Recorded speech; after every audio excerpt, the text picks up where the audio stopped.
Why are you so tense, god damn it? Because I don't know what I'm doing! Hello everybody, it's Philly Cuts with the Hump Day Haul. We are up to number 46.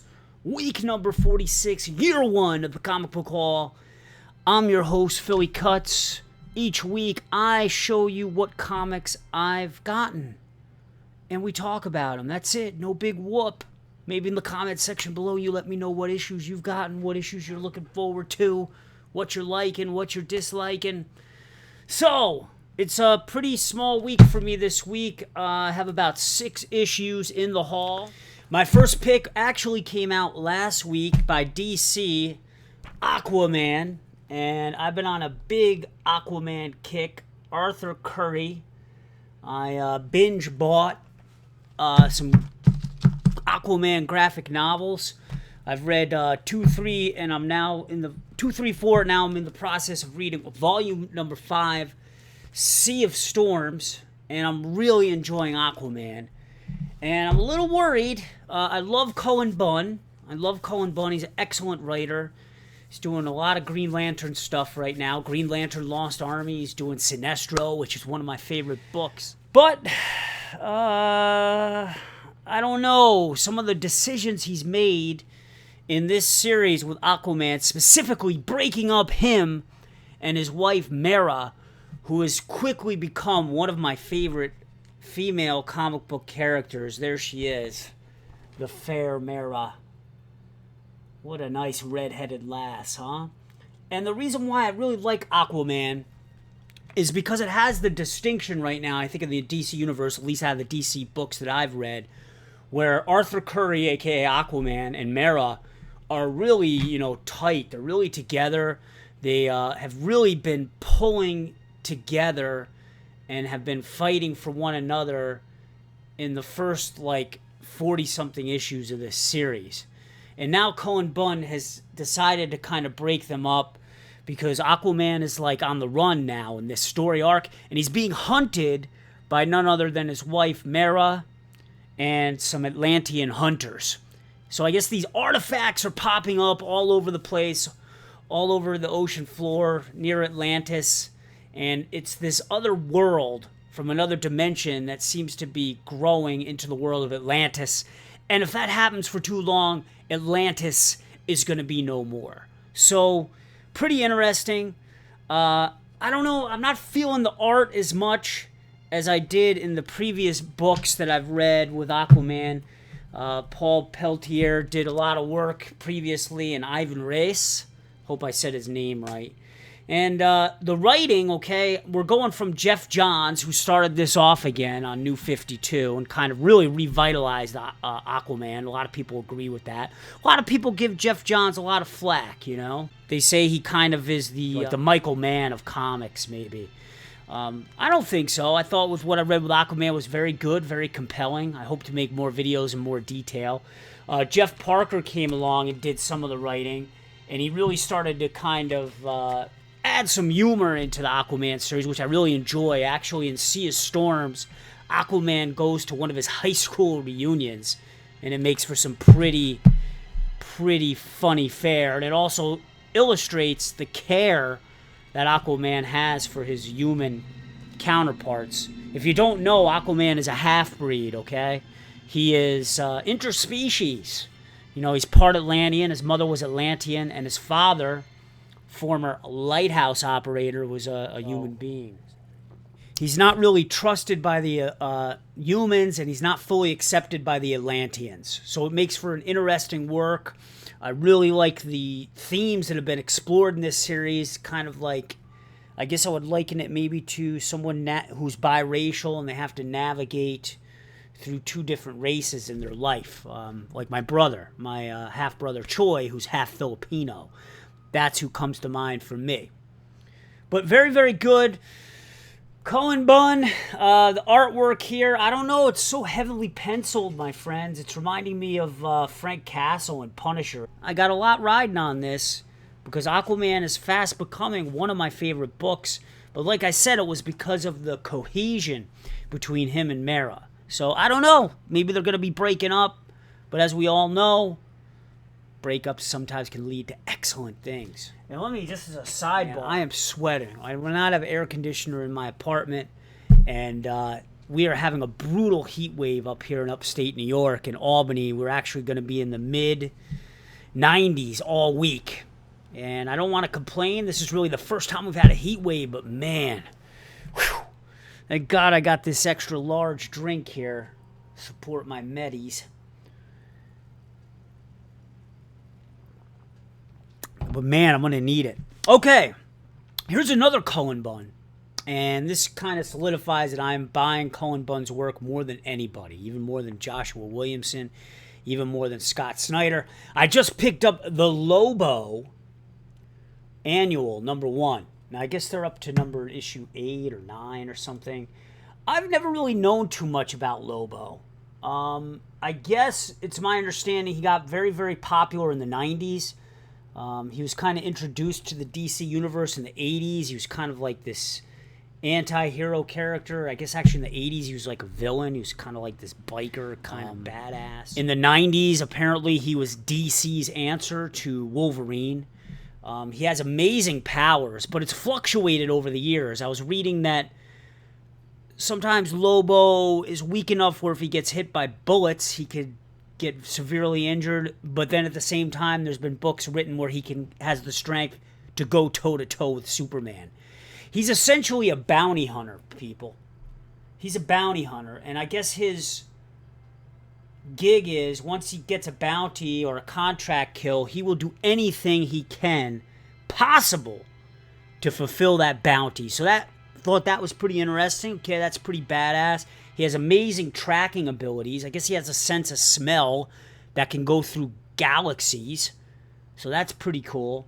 And what really made me decide to pick this issue up was it's a huge Yellow Lantern Sinestero crossover. And he does battle with the Yellow Lanterns in this, and they really tear him up at one point.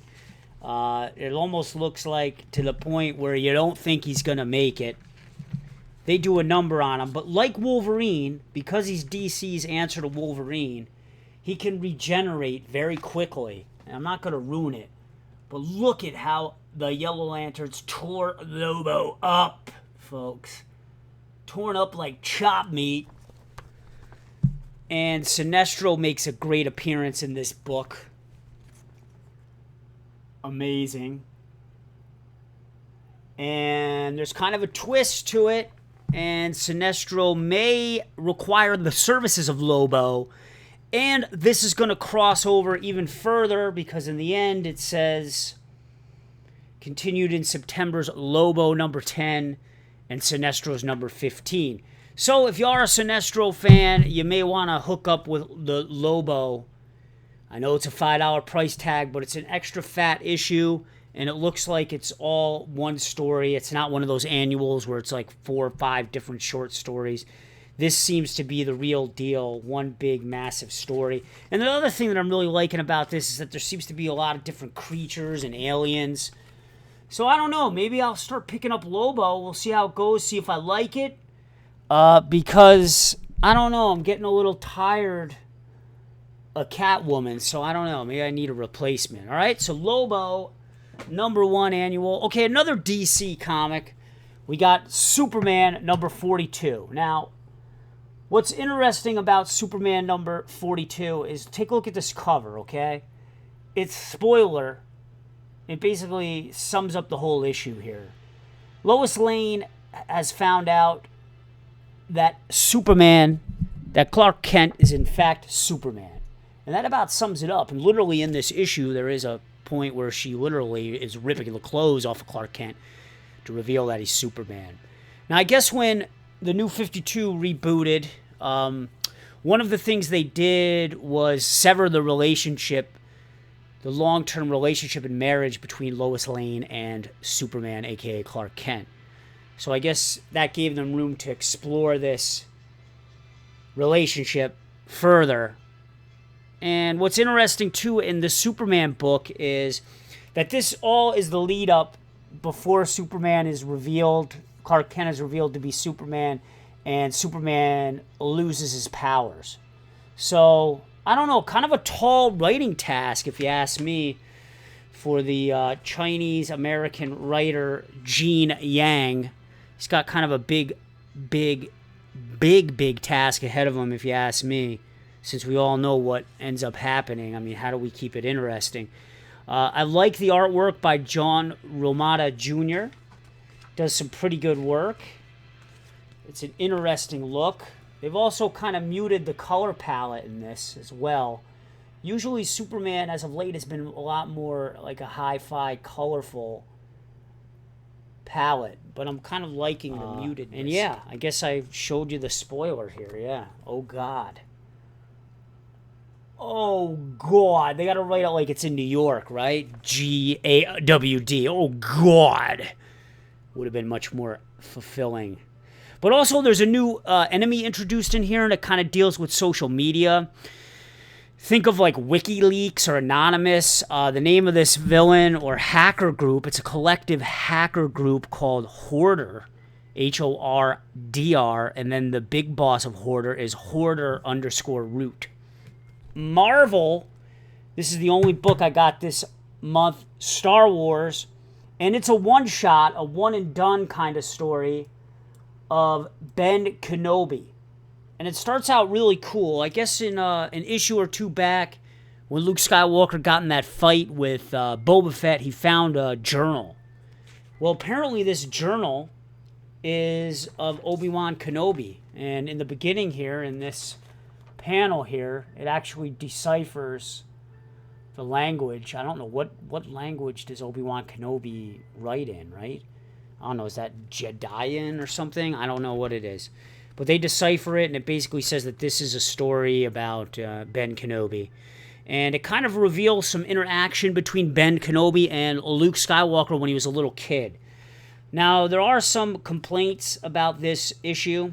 They're saying that because Ben Kenobi has to lay low and not let anyone know that he's a Jedi, it's like 20-plus pages of Ben Kenobi playing stealth and laying low. So, in other words, it's kind of boring. Kind of dull. I don't know. I haven't read it yet. I'm really enjoying the coloring of Justin Ponser. He's done a ton of work at Marvel. And I guess Simone Bianchi is the artist. There's a young Luke. A young toddler Luke. And I guess we're going to get some real interesting insight into the Ben Kenobi character. I don't know. He looks like he's maybe in his mid-40s. Early 50s here. So yeah, a one and done, folks. Star Wars. Speaking of Star Wars, but Star Trek, there was a Star Trek, I don't know who put it out, IDW, I think? There was a Star Trek Green Lantern crossover that I wanted to get, and my shop was out of it. So it's the second week in a row. This is the first time where I've really encountered this, where my shop has run out of something. Last week it was Aquaman. And I got to the shop a little late today. I didn't get there till 6 because I had a late day at work. So if anybody got that, let me know how it is. Maybe comment below. I would love to know. Okay, Dark Horse Comics, another one and done. We got Lobster Johnson. You see Lobster Johnson? Who is Lobster Johnson? Well, he's part of the Mignola-verse. This is a Mike Mignola character. John Arcudi writing in here. Dave Stewart. Troy Nixie doing some of the artwork. Anyway, Lobster Johnson. Who is Lobster Johnson? Well, Lobster Johnson is a vigilante character from the 30s who has kind of newer technology. He usually wields 2 pistols. Here he is with one of them pulled out. And in this story, the one and done, A Chain Forged Life, think Christmas in July, it's about Santa, or a department store Santa, gets kidnapped by robbers. He witnesses a violent robbery, gets kidnapped. They take him out to this cabin in the woods. And lo and behold, it is up to Lobster Johnson to save the day. And I guess the good thing is that you don't really need to know too much about Lobster Johnson or any of the Mignola universe to really get into this. So if you're a virgin to the Mignola-verse, you don't need to know. To be honest, I don't really know much about Lobster Johnson. He's made some appearances in some of the BPRD books that I read. I have a couple of the anthologies, the Plague of Frog anthologies, and he's made a few appearances there. I don't really know too much about him, but I figured I wanted to take a chance, take a shot, because I'm a Magnoliverse head. I mean, there's no doubt about it. I mean, I think every week I have a book from the Magnoliverse. Look at me sweating, folks. I gotta get air conditioner. Holy cow. But again, you can't go wrong with the coloring of Dave Stewart. You know, it's freaking magic. He's got to be the most celebrated colorist in comics. So check it out. Lobster Johnson, 1930s vigilante style, dual wielding like Laura Croft. You can't go wrong. And then finally, we have a short haul this week. We got Rasputin number 7. This is on the keep or sleep status, folks. Keep or sleep status. These things are just so damn short to read, man. This is Rasputin's like the one issue that I can always burn through in like 5 minutes. And it's just because there's such like scarcity of dialogue. You see? Do you see the bubbles here, man? There's like none of them. There's no bubbles. The artwork is incredible, okay? You have Ivan Palencia and Riley Rosimo.